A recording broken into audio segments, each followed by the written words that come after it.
Assalamualaikum warahmatullahi wabarakatuh.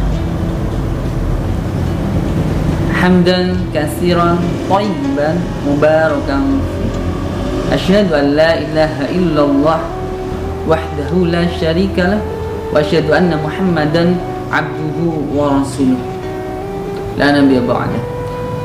Qala ta'ala fi kitabihil karim. A'udzu billahi minasy syaithanir rajim. Bismillahirrahmanirrahim. Ya ayyuhalladzina amanu kutiba 'alaikumus syiyam kama kutiba 'alal ladzina min qablikum la'allakum tattaqun. Shadaqallahul 'azim. Amma ba'du. Para sahabat muslim dimanapun Anda berada, marilah kita bersama-sama memanjatkan puji syukur kita kehadirat Allah Subhanahu wa Ta'ala yang masih memberikan hidayah, yang masih melimpah ruahkan kenikmatan-kenikmatan kepada kita semuanya, yang masih diberikan nikmat sehat sehingga hal tersebut dipergunakan untuk hal-hal kebaikan, yang masih bisa melihat tentunya dipergunakan dalam melakukan amal-amal kebaikan, yang masih mempunyai suara merdu dan khas tentunya dipergunakan melakukan membaca ataupun murojaah Al-Quran ataupun hafalan-hafalan yang sudah dihafal. Kedua kalinya sholawat serta salam semoga tetap tercurah limpahkan kepada sang proklamator Islam Nabiullah Muhammad sallallahu alaihi wasallam, dan juga kepada keluarganya, sahabatnya, dan tentunya kita sebagai umatnya tetap berpegang teguh kepada dua pusaka yang Rasulullah sallallahu alaihi wasallam titipkan kepada kita semuanya. Apa itu? Al-Quran dan As-Sunnah. Dua hal tersebut akan membawa kita, akan menuntun hidup kita dalam melakukan amal-amal kebaikan sebagai tuntunan dari Rasulullah SAW. Tentunya hal tersebut harus kita pergunakan semaksimal mungkin untuk berfastabiqul khairat, untuk berlomba-lomba dalam melakukan kebaikan-kebaikan. Masya Allah. Semoga kita semuanya termasuk dalam golongan-golongan yang bisa berjumpa dengan Nabiullah Muhammad SAW dan berkumpul dengan nabi-nabi yang Allah utus ke permukaan bumi ini. Insya Allah. Amin. Allahumma amin. Para sahabat muslim dimanapun Anda berada, saya ingin menyampaikan beberapa hal kebaikan yang insya Allah hal tersebut merupakan kebaikan-kebaikan ataupun ilmu-ilmu yang harus kita pelajari, dan tentunya setelah dipelajari harus diamalkan. Apa itu? Berhubung sekarang adalah bulan Ramadan, tentunya hal yang harus kita persiapkan, hal yang harus kita perkokoh, tentunya ilmu-ilmu untuk melakukan ibadah puasa, ibadah syiyam. Apa saja itu? Insyaallah ada 2 poin. Yang poin pertama, syarat wajib puasa. Poin A. Nah, poin A harus muslim, harus muslim. Nah, begitu. Bagaimana caranya untuk menjadi seorang muslim? Yaitu bersyahadat asyhadu an la ilaha illallah wa asyhadu anna Muhammadar Rasulullah, yang artinya tiada Tuhan selain Allah dan Nabiullah Muhammad sallallahu alaihi wasallam sebagai utusannya. Insyaallah. Yang masih mempunyai iman dalam hatinya, tentunya akan memperkokoh dan memperkuat kalimat syahadat tersebut, sehingga diterapkan dan mengokohkan ibadahnya dalam melakukan ibadah bulan puasa, terkhususnya pada kesempatan kali ini. Dikategorikan ataupun terkecuali mereka yang bukan non-Islam ataupun murtad. Nah, itu tidak diwajibkan lagi untuk berpuasa karena keluar dari jalur Islam. Poin yang B, tetap pada syarat wajib puasa, yaitu baligh. Baligh ini sudah masuk masa dewasa. Kalau kita perhitungkan berkisaran umur sekitar umur 9 tahun ke atas, insya Allah sudah memasuki masa balighnya. Hal tersebut sudah wajib melakukan ibadah puasa. Nah, apabila sebelum umur 9 tahun ada yang berpuasa, tetap diperbolehkan. Misalnya adik-adik kita, anak-anak kita yang ingin berpuasa, beri kesempatan kepada mereka untuk tetap melakukan puasa, walaupun puasanya tidak penuh full 1 hari. Hal tersebut sebagai pembelajaran dan membiasakan anak-anak kita ataupun adik-adik kita melakukan ibadah puasa. Tentunya untuk mempersiapkan melakukan ibadah puasa terkhusus di bulan Ramadan. Dan di bulan Ramadan ini Allah lah yang melipat gandakan pahalanya, Allah lah yang memberikan pahalanya terkhusus untuk mereka yang berpuasa. Masya Allah. Kemudian yang poin ke C, berakal. Akal pikirannya masih sehat, akal pikirannya masih stabil, masih bisa berpikir untuk membedakan mana yang baik, mana yang buruk. Terkecuali mereka yang tidak mempunyai akal atau orang gila. Makanya orang yang nggak berpuasa dan sudah Islam, sudah Muslim, sudah beriman kepada Allah, kemudian tidak berpuasa, bisa dikategorikan seperti itu. Kalau berakal tentunya berpuasa, kalau tidak berakal, tentunya seperti itu. Kemudian yang poin ke D atau keempat, yaitu sehat jasmani dan rohani, wajib berpuasa karena tersebut sebagai syarat puasa. Apabila tidak sehat, misalnya sebagai seorang musafir, misalnya di perjalanan jauh, menempuh perjalanan jauh, boleh membatalkan puasa dengan catatan mengganti puasanya di bulan-bulan berikutnya. Kemudian juga mereka yang masih sakit, yang ada di rumah sakit atau mengalami sakit yang sangat luar biasa, yang tidak bisa memungkinkan untuk melakukan ibadah syam, ibadah puasa, tentunya diperbolehkan untuk tidak puasa dengan catatan juga mengganti puasanya. Kalau demikian harus dipersiapkan juga, dipertimbangkan. Kalau ingin membatalkan puasa, harusnya akan diganti, begitu. Kemudian yang kelima, ini ya, suci dari haid dan nifas. Ini terkhusus untuk kaum perempuan, begitu. Kemudian yang poin yang keenam, mampu dan kuat.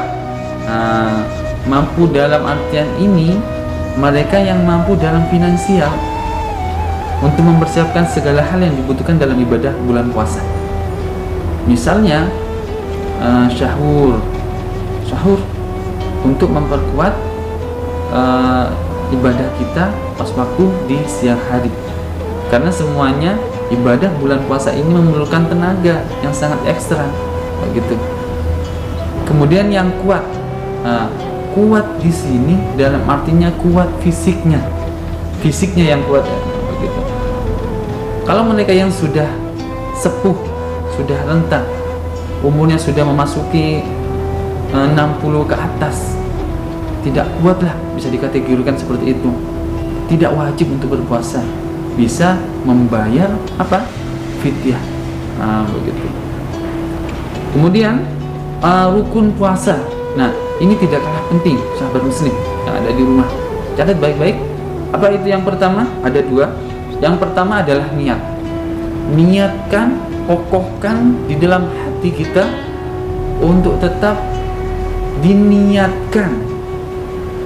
Kenapa? Innama a'malu binniyat. Segala perbuatan amal kebaikan itu tergantung pada niatnya. Sekecil apapun, sebesar apapun, tergantung pada niatnya. Terkhusus lagi di bulan Ramadan kali ini yang sangat Allah istimewakan di bulan ini, harus diniatkan juga.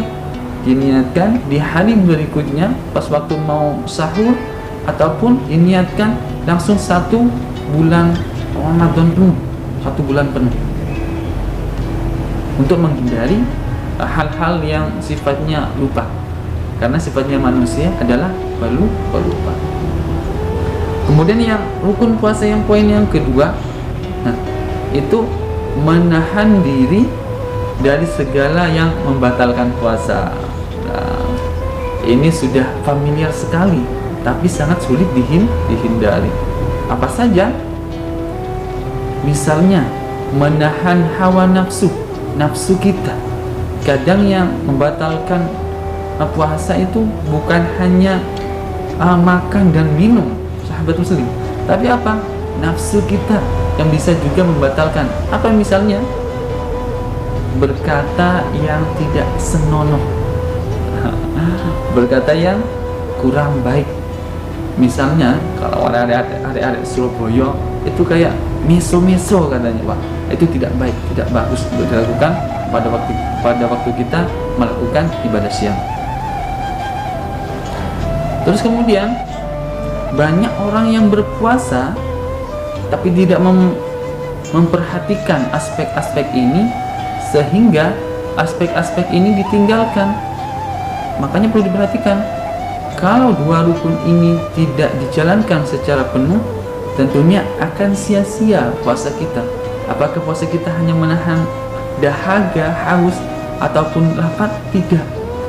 Menahan segala bentuk syahwat, menahan segala bentuk omongan-omongan ataupun perkataan yang kurang baik, menahan langkah-langkah kejahatan, menahan tangan-tangan kita yang sekarang ini bisa dikatakan zaman milenial, yang kemana-mana itu bawa handphone, bawa gadget.